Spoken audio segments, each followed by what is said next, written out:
गिर गई, ये लौट करके आएगी कि नहीं, इस बात की कोई गारंटी नहीं। तो महाराज पहली बात मुझे बताओ कि भगवान ने सर्वप्रथम जो अत्यंत आत्मा के कल्याण के लिए जो उपदेश दिया,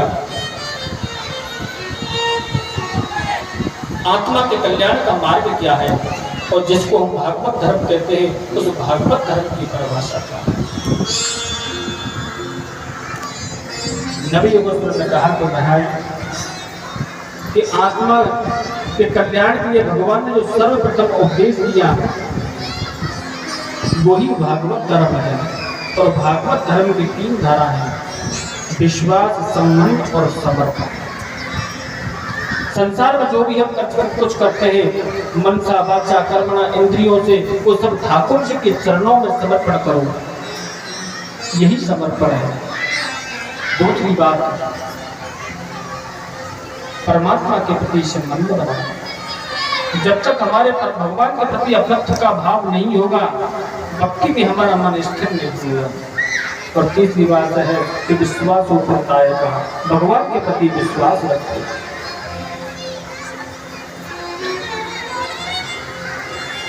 आप ऐसे समझिए, जब माता द्रौपदी का चीरहरण हो रहा था तो उस समय भगवान कहाँ थे? बोले भगवान वहीं पे थे। अच्छा, भगवान जब वहीं थे तो फिर द्रौपदी की रक्षा क्यों नहीं करी? बोले भगवान सब जानते देखते हैं, लेकिन भगवान भी जानता है कि जीव मुझे पुकारे। और भगवान बैठे हैं कि द्रौपदी के जीवन में संकट है, मुझे पुकारेंगे और मैं तुरंत चल पड़ूंगा यहाँ से। लेकिन द्रौपदी ने ऐसा नहीं किया।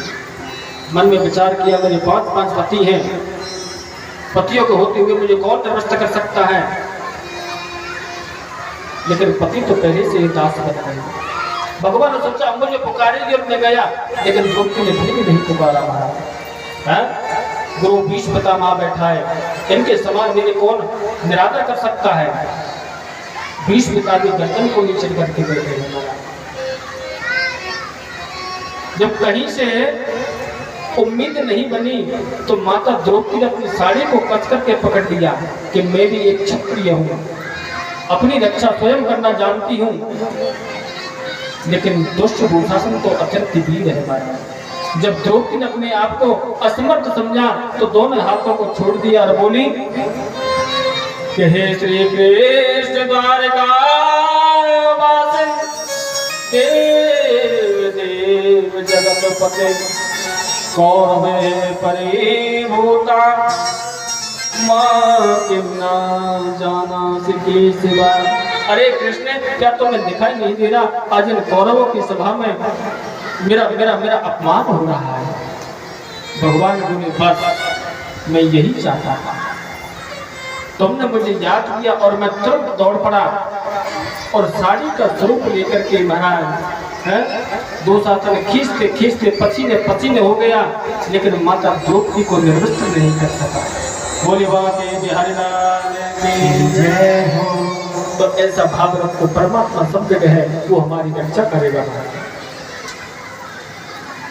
माया के स्वरूपों को वर्णन करके बताया, महालक्ष्मी, मां सरस्वती, ये माया के 3 स्वरूप हैं। लक्ष्मी संसार का पालन करती है,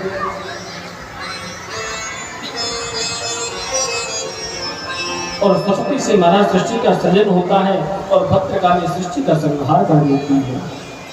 इस तरह से नबी योगेश्वर ने बहुत सुंदर उपाख्यान किया और भाष्य अंतर ध्यान हो गया। इधर में देवता लोगों को जब पता चला महाराज, तो भगवान के पास में आए, बोले केशव, अब तो समस्त राक्षसों का संहार हो गया है, अब आप बैकुंठ में कब पधारोगे? भगवान